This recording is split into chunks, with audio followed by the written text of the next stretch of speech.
ya pasti ya kalau iniin anak pasti mellow sih ya. Segalanya dari mereka itu buat aku semuanya sih segalanya. Yang paling menguatkan aku cuma Tuhan dan anak-anak gitu. Terima kasih, puji Tuhan banget dan bersyukur banget karena banyak yang support sih. Aku hanya menjadi diri aku sendiri, ya berusaha sebaik dan semaksimal mungkin untuk membahagiakan aku, keluarga dan anak-anak gitu aja sih.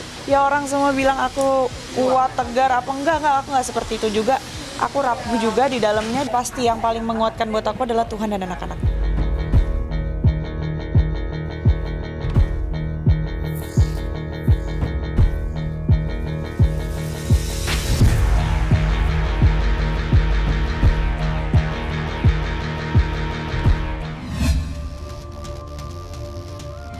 Perwakilan semuanya, saya Maulida dan Salim ingin menyampaikan minta maaf yang sebesar-besarnya kepada semua masyarakat atas kesalahan dan kegelapan kami dan sudah meresahkan masyarakat. Dan kami juga sekarang akan menjalani proses hukum yang berlaku. Jadi paralel pemeriksaannya, ya kita ada sekitar saya sendiri ada sekitar 35 pertanyaan, ya, dan sebagaimana tadi Rahel sampaikan bahwa klien kami berkomitmen untuk menyelesaikan ini secara cepat juga, ya, dan kami juga bersyukur alhamdulillah ya karena dari pihak kepolisian juga sangat profesional ya dalam melakukan penyelidikan ini, ya. Nah selebihnya materi-materi juga nggak akan saya sampaikan di sini, tapi kita hal-hal yang sifatnya elementer dan fundamental sudah Rahel dan sampaikan kepada pihak kepolisian. Hal-hal apa yang diketahui, dialami, yang disaksikan oleh klien kami sudah disampaikan kepada. Rahel siapa? Mungkin salah satunya kita juga mengevaluasi kemarin, ya. Jadi jujur ini kan kejadian pertama kali, sehingga perlu bagi Pangdam untuk mengevaluasi. Kemarin sudah dilaksanakan evaluasi langsung yang dilakukan Pangdam, ya. Bapak Kasdam sudah mengecek langsung baik ke Pademangan atau ke bandara. Nanti proses hukumnya di satuannya. Satuannya yaitu dari pihak polisi militer satuannya. Sampai saat ini proses pemeriksaannya sudah sejauh apa? Nah ini masih berjalan untuk penyelidikan yang lain-lain, namun yang sudah ditemukan, ya mudah-mudahan hanya 2 ini saja. Ada 2, semuanya ada 2. Ada 2. Tidak kita tanyakan, Mbak. Jadi kita hanya memeriksa ke anggota TNI-nya, kemudian untuk kemana-kemana Rachelnya kan masih diperiksa di Polda Metro. Nanti tunggu hasil dari penyidikan dan ankum atau papera yang bersangkutan. Rahel cuma 1 tuh. Ya, jadi hasil penyidikan yang kemarin-kemarin belum ada. Jadi memang kita jujur ya dari Ogas Gapat ini merasa kecolongan. Ya dengan adanya tindakan dari oknum yang dapat dibuktikan telah melakukan pelanggaran non prosedural yang seharusnya.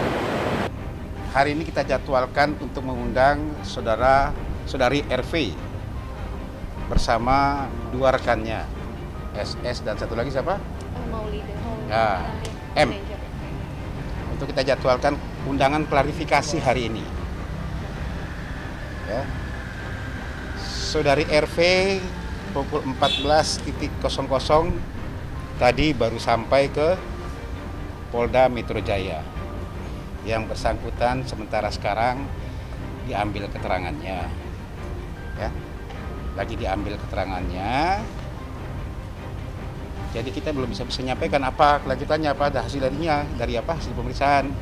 Tetapi yang penting teman-teman tahu, ya ini kejadian tanggal 17 September yang lalu, adanya dugaan yang bersangkutan tidak karantina, ya makanya laporan polisi sudah ada. Dugaan persangkaan pasalnya di Undang-Undang Nomor 4 Tahun 84 tentang wabah penyakit, kemudian di Undang-Undang Nomor 6 Tahun 18 tentang kekarantinaan, pasal 93, kalau wabah penyakit pasal 14, ancamannya adalah 1 tahun penjara. Karena ini masih tahap penyelidikan, ya, kita harus memeriksa beberapa nanti keterangan saksi-saksi lagi nanti. Setelah itu apa lanjut setelah dilakukan pemeriksaan kita akan gelarkan, ya. Jadi teman-teman sabar semuanya, tapi yang bersangkutan sudah hadir sejak jam 14 tadi.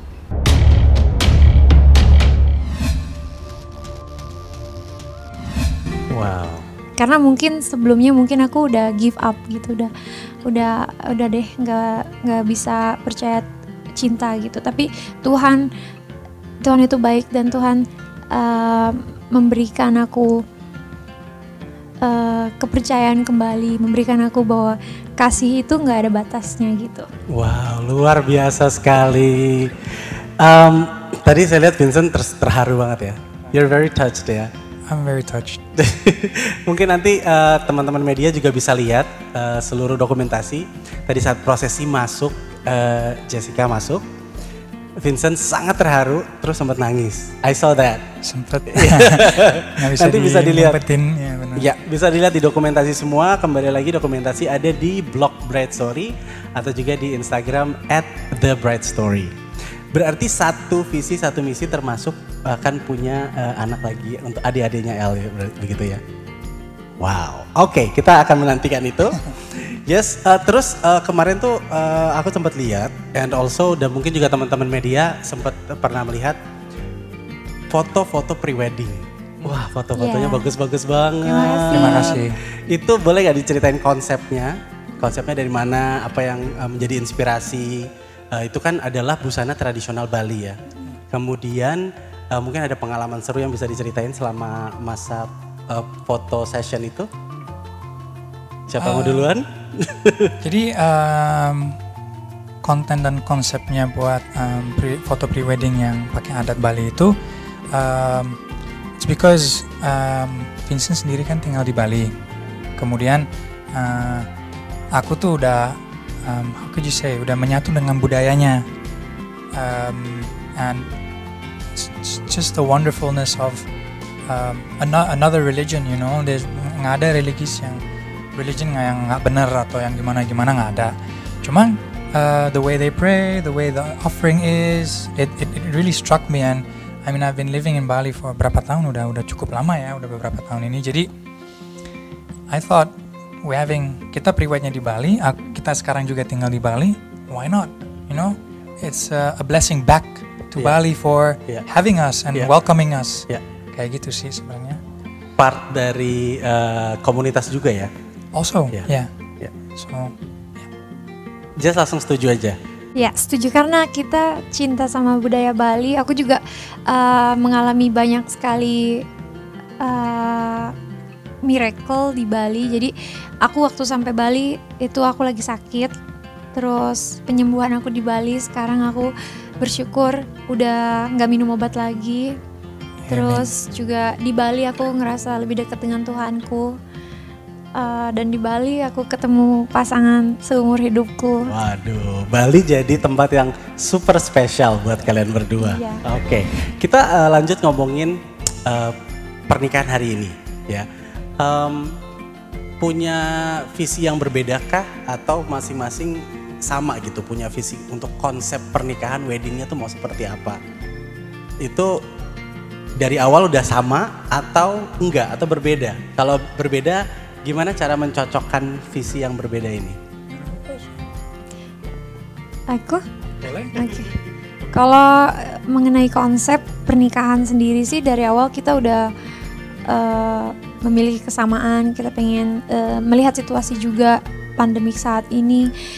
Pastinya kita memikirkan keluarga. Jadi ya memang konsepnya kita pengen yang lebih intimate, sakral, dan yang penting kita berdua bisa menikmati acaranya. Tetap keluarga juga bisa ikut menikmati tanpa was-was ya, karena kalau terlalu banyak undangan juga pastinya akan memberikan ketakutan kan, karena tamu yang datang gitu. Jadi ya demi keamanan dan kenyamanan semua pihak gitu. Dan konsep weddingnya sendiri kita tentukan berdua dan lancar banget sih, nggak ada. Very easy. Pokoknya kita dapat option dari Hilda by Bright Story, and dari option itu ya udah kita pilih dulu yuk. Kamu pilih yang mana? Ini sama ini. Oh sama dong. Nah, jadi yang aku bilang it all clicked. Like, seleranya pun nyambung ya ternyata ya. Kita kasih tahu beberapa warna dan konsepnya maunya kayak gimana. Terus kreatifnya mereka langsung ya beraksi. Yeah. Oke, kalian ada pilihan ini atau ini. Pas dikirim, I was like, hey, which one do you like? This one. Nyambung langsung. Enak banget, jadi langsung klik ya. Mulai persiapannya kapan ya? Berapa lama yang lalu? Wow. Kalau persiapan from end of May, beginning of June ya? Yeah, beginning of June. End of May ya? Yeah, beginning of June. Awal Juni. Iya. But yeah, sampai ada sih beberapa perubahannya. Iya, terutama dengan PPKM gitu ya. Rintangannya apa aja? Kesulitan-kesulitan mungkin selama dari Juni sampai ke akhirnya tiba di hari ini. Yang bikin kesulitannya tuh satu aja yang bikin sedih juga sih, karena our siblings, kakak-kakak kita tuh masih di luar negeri. Oke, ya. Jadi kemarin kita sempat bilang, oke, bulan September, siapa tahu udah bisa datang. Tahu-taunya nggak bisa. Ya. Then we postponed. Sempat di-postpone berarti ya? Yes, karena of course kita mau weddingnya kan intimate. Iya. Without a sibling kayak gimana gitu rasanya kayak. Tapi we called with them, we communicate sama mereka juga, dan mereka juga udah bilang kayak it's okay. We mau dimanapun kita akan berdoa and we're gonna cherish this moment for you guys. Jadi kita juga sebagai pasangan juga lebih lega kayak okay, it's a green light, let's go. Kayak gitu sih. Oke.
Kalau ngomong retak pasti nggak usah gue di dalam, gue di luar aja bisa gitu kok. Hubungan gue sama Ajun baik-baik aja gitu.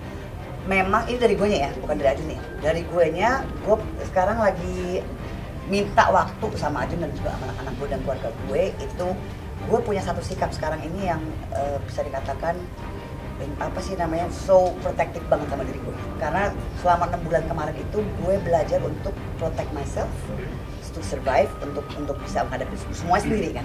Jadi kayak ke Ajun pun gue nggak percaya. Jadi ada hal seperti itu, ada yang lo apa ya, lo ini ya, lo kayak gitu-gitu. Jadi gue minta waktu. Jadi kita kayak sekarang ini gue bilang kita hapus dulu ya suami istri ini. Kita pacaran lagi dulu yuk. Supaya gue ini juga nyaman gitu. Karena kalau kita jump itu langsung suami istri, banyak banget tuntutannya nanti. Gitu. Sementara kita udah 6 bulan apart, nggak ketemu, nggak berhubungan gitu, pasti ada ininya. Kalau bilang kangen-kangenan, kangen pastinya, tetap kangen. Tapi gue nyari sekarang nyaman ini belum ketemu, gitu aja. Belum ketemu, gue bisa percaya sama orang, walaupun itu orang dekat sama gue. Jadi gue punya ring satu, gue tahu ring satu gue di mana, ring ini. Jadi ada pilihan-pilihannya itu, dan ibarat kata jujur, gue sekarang di handphone gue banyak nama orang gitu. Jadi kalau maaf aja kalau dari teman-teman gue yang nelpon, karena gue pribadi gue tidak pernah mau angkat kalau telepon nggak ada namanya, kecuali dia WhatsApp duluan ngasih tahu dia siapa baru gue angkat. Ya berarti mereka salah satunya gue dulu gitu aja. Ada lah, gue takutnya gue empati gue yang hilang, tapi sih bukan hilang, apa sih, menipis aja, memudar. Tapi tetap everything goes well sama gue sama Cici. Dan sekarang kebetulan Ajun udah selesai syuting, jadi gimana pun dia tetap nemenin. Untuk kali ini tadi dia mau nemenin, gue bilang jangan bikin malu gue. Gue bilang gitu, jangan bikin malu gue, nanti gue ikut-ikutan deh. Yang mau tanya nih sebenarnya paskanya gimana? Gue udah bebas, gue ya jalanin semua rehab, jalanin penahanannya juga gitu. Semua sih baik-baik aja ya. I thank God semuanya berjalan dengan baik, dengan lancar. Gue akhirnya, gue bisa dikatakan itu super hebat sekali, full. Karena memang fasilitasnya 16 hektar, fasilitasnya komplit ya. Jadi kita benar-benar ada kegiatan dari pagi jam 6 sampai dengan jam 9. Habis itu gue tidur capek. So, tapi yang parah sih memang di Polda, karena kan Polda itu penitipan, it's penjara ya, lo apa sih lo bisa kerjain di situ selain ngerokok, makan, minum, gosip gitu, sama ya ngibain orang.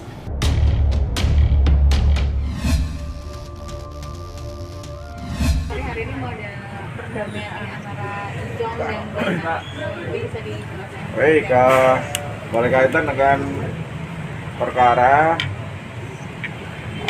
yang dilaporkan oleh pasangan suami istri tersebut ya, saya sampaikan bahwa tim penyidik kita sudah menghentikan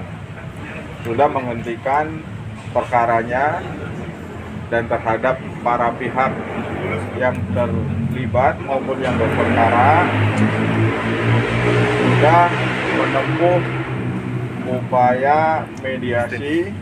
Jadi konteksnya barangkali bisa kita sebutkan dalam upaya restoratif justice, sehingga keduanya menyatakan sudah berdamai, sehingga tim penyidik juga menyesuaikan ya, menghentikan proses penyelidikan perkaranya.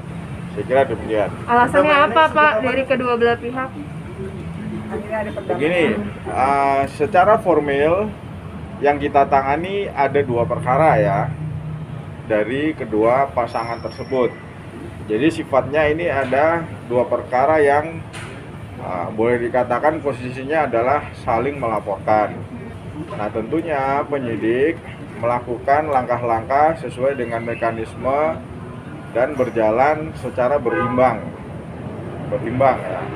Kemudian pada perkembangannya ternyata memang di antara kedua pihak tersebut ada mediasi, dan saya kira itu mungkin terlaksana di luar daripada konteks pemeriksaan tim penyidik, maksudnya di luar dari kita ya. Namun demikian, ketika perdamaian itu terlaksana, terwujud dan disampaikan kepada tim penyidik, maka kami berkewajiban untuk mengakomodir.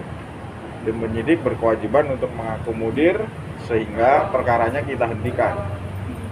Gitu. Sejak kapan untuk SPP? Berlaku mulai kemarin.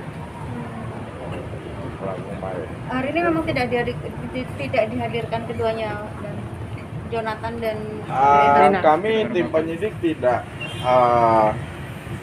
memerlukan kehadiran ya, karena upaya perdamaiannya sudah ditempuh oleh para pihak seminggu yang lalu, dan kita dari tim penyidik berkewajiban untuk mengakomodir sekali lagi, sehingga dalam waktu seminggu ini kita merampungkan formil administrasinya dan sudah terselesaikan kemarin. Berarti dari kedua belah pihak ya Pak yang mau, bukan dari salah satu pihak saja? Keduanya. Ada perjanjian untuk perdamaian ini kan? Ya, kita tidak menjangkau hal tersebut ya. Kalaulah ada, saya kira pastinya sudah melalui kesepakatan kedua pihak. Yang jelas apa yang sudah disampaikan kepada tim penyidik kita akomodir, itu saja. Artinya laporannya sudah dicabut semuanya? Sudah. Dan ya, proses ya, selanjutnya upaya perdamaian itu terwujud gitu. Oke, berarti sudah tidak ada proses selanjutnya lagi ya, Nan? Sudah selanjutnya seperti apa? Perkara kita hentikan. Oke. Dan mau update dong soal Atta Halilintar mungkin kasusnya dengan Safat sendiri sudah sampai mana, dan perkara tersebut masih dalam penelitian tim kejaksaan ya. Sudah kita berkas, kemudian berkasnya sudah kita kirimkan. Saat ini masih diteliti oleh jaksa penuntut umumnya gitu. Oke. Ya. Berarti dari pihak Safas ada upaya hukum nggak sih?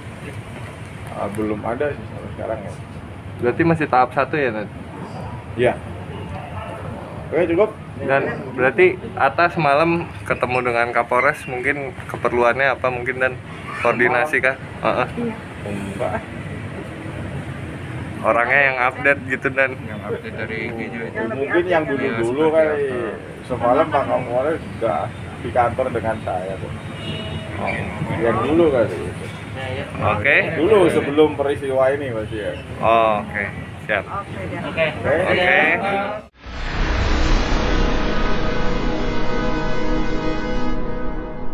Jadi jangan lupa untuk subscribe Cumi Cumi. Ditekan ya tombol lonceng merahnya.